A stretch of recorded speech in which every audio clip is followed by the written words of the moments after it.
I'm not saying it's a bad video or anything, but I'm just saying it just feels a little too much like it's the song and the video are a commercial for their residency at the Sphere.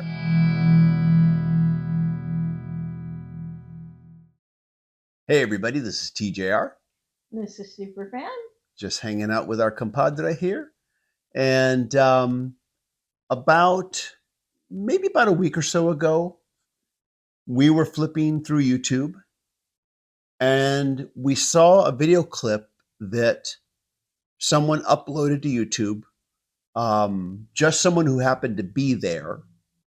And the clip was U2 in Las Vegas. Basically, they were shooting a video, an upcoming music for a new song. And as we watched this video, we kept saying to each other, "Is that Larry on the drums there?" Yeah, and she was at the opposite end of the flatbed truck and didn't rush up to the truck to get really close because she had a better view of the whole thing where she was. Yeah, so. but it was Larry, but he was caught in the glare, so it was hard. Yeah, it was really hard to see. Hard to see him with this because this was just someone with their cell phone who just happened to be there. And then, of course, we found what had happened is U2 was basically shooting a music video for a new song, which dropped today, by the way, called Atomic City. As of the making of this video. Yeah, today. Which is same day here. The song dropped today on streaming, and it's just a single, a surprise single.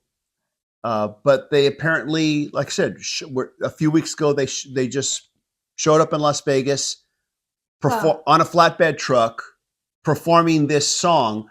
But as we watched it, we kept saying, "Hey, that's Larry." And as you know, Larry Mullen, as you may know, Larry Mullen has kind of taken a leave of absence from the band right now. He's taken he's working on his health. He's going through some surgeries. He's recovering from surgery. And U2 is going to be playing this residency at this new venue in Las Vegas called the Sphere. Yeah, it started actually, I believe tonight. I believe you're right. I believe it does start tonight. Larry had taken a sabbatical from them, and the band is doing this residency with a different drummer. Yeah, they have a substitute drummer, which did create some outrage, as the internet is prone to do. It did create some outrage across the internet. You gotta have something to be mad at. I guess people have to have something to be mad at. Even Robert was kind of upset about this, that U2 was doing this, and felt that it was wrong. I don't get it because Larry Mullen has given his blessing for them to do this. Yeah. And this was something that was supposed to happen a couple of years ago, I think. I think the Sphere was supposed to be done. Yeah, and then COVID happened, so that delayed everything. Yeah. And then Larry decided he needed these surgeries. And probably, his doctors probably told him he needed them. And a lot of the surgeries that he's gone through and a lot of what he's recovering from is the result of decades and decades of touring and playing drums. Yeah. Which takes a toll on the human body. So he's working on his health. I kind of get the feeling he doesn't want to end up like Phil Collins. Well, he said that in interviews. Oh, he did say that. Okay. Yeah, he saw what was happening to Phil Collins and decided he better not mess around. And so he gave his blessing to the band to go ahead and proceed and do this without him. There's every reason to believe that he'll come back to the band once he feels ready. Of course, as I've said previously, you always have to hope for the best, but prepare for the worst. There's always that possibility that he may never come back, that he may say, "Hey, I'm not, I just can't do this anymore," in which case they've already got someone there to play. But some people feel very upset about that because Larry started the band. Yeah, and we don't know what will happen if he decides he's not able to come back. Well, yes, true. That may be the end of U2. They could decide to not do it, but they could decide to proceed. I mean, Robert asked me, do you think the Rolling Stones will continue without Charlie Watts? I said, yeah, I think they will. I think they're just going to go right on ahead. You know, the Rolling Stones, Brian Jones started that band. I don't understand. You know, Robert was saying to me, it's not right. He started the band, you know, and I said, yeah, but he's given his blessing. And I I mean, think this kind of seals that in that he was there for the recording of this video. yeah. And so we see him in the video. Now, of course, they're still doing the residency without him. Um, and by the way, we should mention we're going to talk about the new song. That is the purpose of this video, of course. We want to talk about the new song and give our thoughts on it. But we wanted to just talk about all this drama leading up to this because we were like, oh, surprise, there's Larry. There he is playing with them. Now, you made some observations as you were watching, and you've seen U2 play so many times. You've been to so many of their shows throughout your life. You've been following the band since the very beginning. You've been going to their shows since the very beginning. You've been going to their shows long before we ever met each other. But you made some observations as you were watching Larry play. Yeah, he did look a little stiff. You mentioned his back was very straight. Yeah, his back, he's very straight. And, you know, it's none of our business what kind of surgery he had. Oh, yeah. Or Yeah. any of that. And you also mentioned that normally he looks up to the sky when he's playing, you were saying? No, he looks down. Oh, he looks down. Okay. But you could tell that he looked stiff, that he there were aspects to his physical performance that kind of indicated, you know, he's still recovering. Yeah. He's still recovering. And the band, we did see a news story, and the band said that he played on the track. So it was good to see that you know, in this video here. And because a lot of people are feeling like this is a slap in the face to Larry. Even though it goes a long way to dispel those rumors. Yeah, even though he has said he's given his blessing towards this. Yeah. You know, and like I said, this was all agreed to quite some time ago. The contracts were signed and the obligations were made. A lot of investment was made to create this venue. And then COVID happened, everything was delayed, and things changed. Larry was not in the same place he was when they first agreed to it. Anyways, though, so yeah, good to see him there. And obviously, yeah, he recorded on the song too. And the song is called Atomic City. So now with that, now that we've gotten all of that preamble out of the way, let's talk about the song. Looking back, the last album of original material we got was Songs of Experience.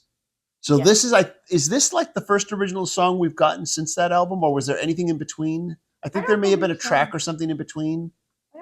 Not 100% sure.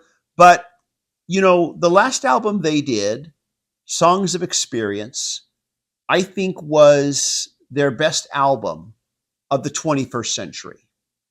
And this song here, I listened to it, and I felt the same sense of enjoyment that I got from Songs of Experience. It's a really enjoyable track. It's a really fun track. Yeah. It's a really uplifting track. There is a section where it sounds suspiciously like Call Me by Blondie. And we heard that when we watched the YouTube clip a few weeks ago of them shooting the video. So sure enough, once the song dropped today, I checked the credits and the song is credited to U2, but it's also credited to Debbie Harry and hopefully I say the name right, Giorgio Moroder. Thank you for your help with that. Gosh, that's a hard name. I'm guessing they wrote this song, but they realized, oh, wait a minute, this part sounds way too much like that song. So, and they didn't want to change it. That's what I'm guessing. They didn't want to change it. So they just said, they just made the phone call and said, hey, we'll cut you in on this song here. And I'm sure they're like, yeah, fine. Easy money for us. Yeah. But copy us anytime you want, as long as you make the phone call. But yeah. So in case you did listen to the song and you thought, wait a minute, they're ripping off Blondie, they've fully credited them in the songwriting credits and they've cut them in on it. So it's all good. And it may have been intentional for all we know. I kind of doubt it. Why would you intentionally copy something when you could come up with something original? I think they just wrote the song and then realized, oh, wait a minute. And then they said, we don't want to change it. Because they could have. They could have just changed it. But I think they just liked it the way it was and just said, I you know, like it the way it is. yeah, we'll just cut them in. We'll just cut them in, and Do the have our right people call thing. them, and we'll make arrangements. Just like the Rolling Stones did with their song. I can't think of the title of it right now, but they had recorded the album. The album had already gone to press, and suddenly they realized that it sounded too much like a Katie Lang song called "Constant Craving." Yeah. And so they just basically called up Katie Lang and said, "Hey, we're sorry, but we did this, so we're cutting you in on the songwriting." And Katie Lang said she didn't hear it. Yeah, she didn't even hear it. She said, but she said, "Thank you. I'll take the check." But yeah, that's the way. That's how you should do that sort of thing. That's doing everything on the up and up. But I thought it was a fun song. I want to say something negative now, but I'd like to have you share your thoughts at this point. I, you know, I really enjoyed the song. Some really great lyrics in there. Mhm. Yeah. If So, your dreams don't scare you, they're not big enough. yeah, I love that line. It's a great line in that song. Yeah, the lyrics are really good. Of course, Bono's a good lyricist. He's always been a good lyricist. Yeah. But it's a fun, enjoyable song. Now, it's not a masterpiece. It's not Unforgettable Fire or Still Haven't Found What I'm Looking For. No, but it's a fun, enjoyable song. And I think that a lot of times we hold legacy artists accountable to their best achievements, to what is considered their greatest work. And we expect everything to live up to that sometimes. No, it's not fair. And I realized that many decades ago when Paul McCartney released that song, So Bad, and Ringo played drums on it. And I remember sitting there with a friend and we were watching the video, and I told her I really was critical of the song. And I said, and I was just, but my criticism was that I was comparing it to his best work. And she looked at me and she said to me, "It's a sweet, pretty love song. And if you open up your heart, you'll understand." And she said that to me. Do I know this person? You know her. We'll talk about it off camera. We'll talk about her off camera. But she said that to me, and I was absolutely dumbstruck. And I realized she was right. That I was the one being the a-hole. I was too busy comparing this to his best work to just appreciate the song for what it was. I need that soundbite. Get out of here. It's a sweet love song, a very sweet love song. And I realized the next time I listened to it, I realized she's right. And I've loved that song ever since because I learned to appreciate it for what it was, not what it wasn't. Now, with that said, and here's where I'm going to be critical, is if I could have been in the room when it was being produced, when it was being recorded, if I was like the producer, I might have suggested, don't reference Las Vegas in the lyrics, which they do, because that combined with the fact that the video is shot in Las Vegas. Well, they do have a history in Las Vegas. I realize that. Video that they shot there. It's kind of a full circle, kind of like the Sphere. Kind of like the Sphere. The cynical side of me looks at it and says it's almost like they're trying to repeat their "Still Haven't Found What I'm Looking For" video in some ways, and a little bit of their video of Where the Streets Have No Name, where they're shooting on the rooftop in Los Angeles and they're attracting a big crowd. It feels a little bit like it's trying to play off of that nostalgia to a certain extent. I'm not saying it's a bad video or anything, but I'm just saying it just feels a little too much like it's the song and the video are a commercial for their residency at the Sphere. There may be some of that going on, but who does it hurt? It doesn't. Comes back to the point that it's a fun, enjoyable song. Like I said, before watching the video, it was just, hey, fun song. Atomic City is a nickname for Vegas. It Yeah, I It's know. where they are at this moment. It's kind of to commemorate this moment of them doing this new venue in Vegas that's unlike any other venue that there has ever been. And I'm sad that we're not going there. Actually, I'm disappointed we're not going either. I know we tried to get tickets, We did. especially after we saw that news story about where we got a little bit of a look at what it's going to be like inside that venue. It's going to be pretty freaking awesome. Yeah, it is. You know, it really is. But it was just an availability combined with timing. Yeah, I get it. Yeah, yeah. And we tried to get tickets, but we couldn't go. But it does bug me a little bit. You know, it does kind of rub me the wrong way. But at the end of the day, it doesn't kill the song for me.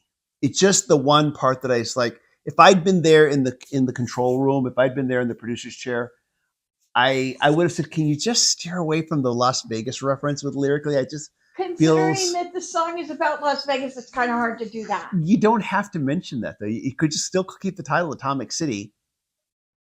Atomic City is a nickname for Vegas. I get that, but it could have more than one meaning. Too. And you know, they, like I said before, they're commemorating this time in their life and where they are at this moment. Yeah, I guess they can do that, but it still kind of bugs me. But okay, so we're gonna have to agree to disagree at this point. But with that said, it's a fun song. Yes, it is. You know, very fun song. Even if you remove the part that sounds like the Blondie song, still a really fun song.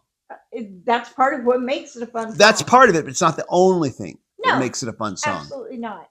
There's so many fun things about it. There's that wonderful part before the guitar solo where it's like they're doing Beach Boy harmonies in the background. Yeah. Great little part there. The guitar chord progression that Edge is playing with is really fun. I love his little guitar solo that he does. So many fun things about the song. It's a great song from start to finish. Like I said, not a masterpiece.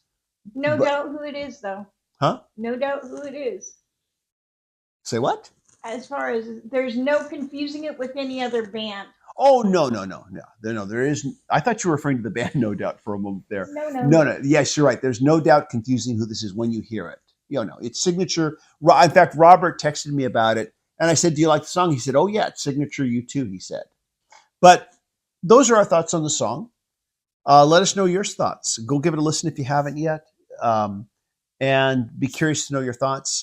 And as always, if you like these videos, be sure to hit like, hit subscribe, and hit the bell notification icon. And I want to say thank you, patron supporters. You're fierce and mighty. This is why I make exclusive weekly videos for the patron supporters that are not available here on this channel. And we'll look forward to seeing you in the next video, everybody. Take care. Bye-bye. Bye.